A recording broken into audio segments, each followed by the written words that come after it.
As-tu déjà ressenti qu'Allah bloque quelque chose dans ta vie sentimentale? Comme si, à chaque fois que ton cœur commence à espérer, tout s'arrête soudainement. Un silence inattendu, une distance incompréhensible, une séparation que tu n'avais pas prévue. Tu as prié, tu as fait des efforts, tu as demandé sincèrement à Allah de faciliter les choses. Mais au lieu de voir les portes s'ouvrir, elles semblent se fermer une à une. Pourquoi? Pourquoi cette attente qui fait mal? Pourquoi ces retards qui troublent ton cœur? Pourquoi cette personne semble si proche, puis si lointaine? Parfois, tu te demandes si c'est un signe d'abandon. Si peut-être ce que tu désires n'est tout simplement pas écrit pour toi. Et cette pensée fait mal. Très mal. Mais si tu regardais la situation sous un autre angle, et si ce que tu appelles un blocage était en réalité une protection, et si ce n'était pas un refus d'Allah, mais une préparation silencieuse, parfois, Allah retire quelque chose de tes mains non pas pour te priver, mais pour t'éviter une douleur que tu ne vois pas encore. Parfois, il retarde une union non pas parce qu'elle est impossible, mais parce qu'elle doit arriver au moment parfait. Ce que ton cœur interprète comme une fermeture peut être, en réalité, une construction invisible, une construction divine, précise, calculée, miséricordieuse. Dans cette vidéo, tu vas comprendre pourquoi Allah retarde certaines relations, pourquoi certaines personnes restent dans ton cœur malgré la distance, et comment reconnaître si cette attente est un signe que cette personne est peut-être ton âme sœur destinée. Reste jusqu'à la fin, car ce que tu es en train de vivre pourrait avoir un sens beaucoup plus profond que tu ne l'imagines. Touche 2. Allah n'écrit jamais par hasard. Dans l'islam, rien n'est répété, profond. Voici certains signes qui peuvent indiquer qu'Allah te retient pour une raison plus grande que tu ne le penses. Touche 1. Les relations se brisent au dernier moment. Tout semble bien se passer. Les intentions sont claires. Les familles commencent à parler. Tu crois que cette fois, c'est la bonne. Puis, soudainement, tout s'effondre, sans explication logique. Ce schéma se répète. Comme si, à chaque fois que tu t'approches d'un engagement sérieux, quelque chose bloque. Ce n'est peut-être pas une malchance. C'est peut-être une redirection divine. Quand Allah ferme une porte au dernier moment, c'est parfois pour t'éviter d'entrer dans une vie qui aurait blessé ton âme. Touche 2. Tu ressens une paix malgré l'attente. Oui, tu attends. Oui, parfois tu pleures. Mais au fond de toi, il y a une paix étrange. Une sensation que tout est entre les mains d'Allah. Une confiance silencieuse que ce qui doit arriver arrivera. Cette paix n'est pas normale dans une attente douloureuse. C'est un signe que ton cœur commence à s'aligner avec le cadre. Touche 3. Tu es en train de changer spirituellement. Depuis cette attente, tu pries plus. Tu réfléchis plus. Tu cherches à t'améliorer. Ce retard t'a rapproché d'Allah au lieu de t'en éloigner. Peut-être qu'Allah n'est pas seulement en train de préparer une union. Il est en train de préparer toi. Une âme sœur destinée ne vient pas seulement combler un vide. Elle vient compléter une maturité. Touche 4. Les obstacles semblent surnaturels. Tu fais tout correctement. La communication est claire. Les intentions sont pures. Mais des circonstances inattendues apparaissent. Problèmes familiaux. Distance imprévue. Situation qui échappe à ton contrôle. Quand les blocages dépassent la logique humaine, il faut parfois accepter qu'il y a une sagesse invisible derrière. Ce n'est pas toujours un rejet. C'est parfois une synchronisation divine encore incomplète. Touche 5. Tu fais beaucoup de dua pour une personne spécifique.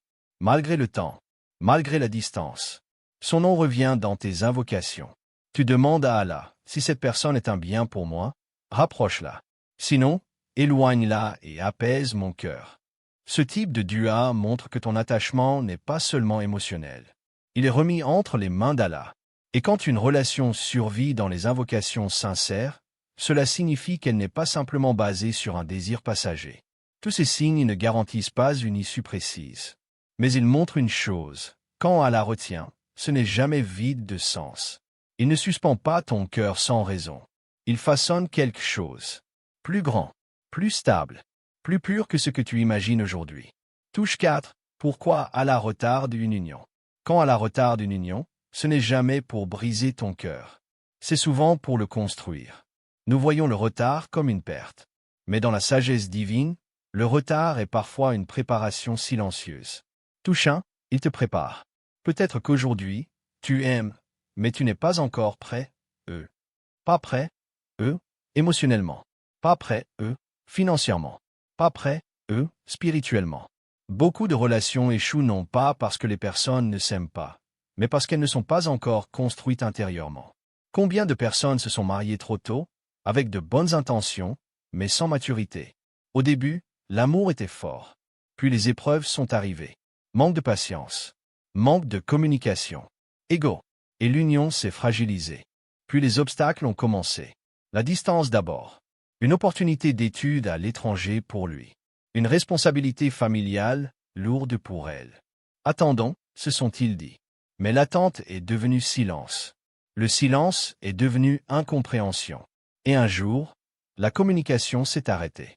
Pas par colère, pas par trahison, mais par fatigue. Elle a pleuré en silence pendant des mois. Lui aussi, mais personne ne le savait. Chacun a essayé d'avancer. Ils ont rencontré d'autres personnes. Des propositions sont venues.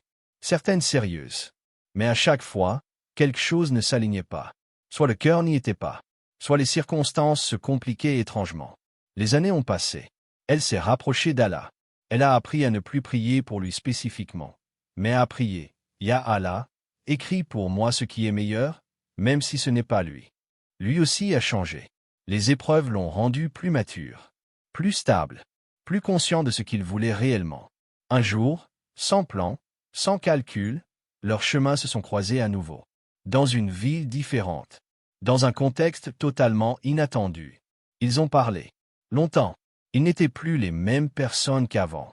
Ils étaient plus calmes, plus ancrés, plus près. Cette fois, il n'y avait pas d'obstacles insurmontables. Les familles ont accepté. Les démarches ont été simples, fluides, comme si tout ce qui avait bloqué auparavant avait disparu. Plus tard, ils ont compris. S'ils s'étaient mariés la première fois, ils n'auraient pas tenu. Ils étaient trop jeunes intérieurement, trop impulsifs, trop fragiles. Le retard ne les avait pas séparés. Il les avait préparés. Et le jour de leur nikah, elle a murmuré, « Ya Allah, tu savais. Moi, je ne savais pas. » Parfois, ce qui semble être une fin est simplement une pause écrite par Allah. Une pause pour construire deux cœurs séparément, avant de les réunir au moment exact où ils peuvent durer. Touche 7, ce que tu dois faire pendant l'attente. L'attente n'est pas un vide. C'est une période de construction.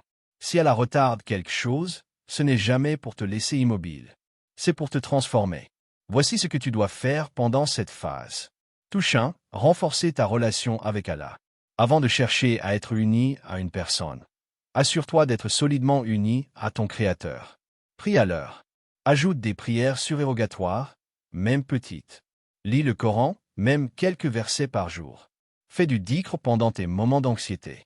Plus ta connexion avec Allah est forte, moins ton cœur dépendra d'une créature. Une âme sœur destinée ne doit pas devenir ton centre. Allah doit rester ton centre. Quand ta relation avec lui s'améliore, ta vision devient plus claire. Tu discernes mieux les signes.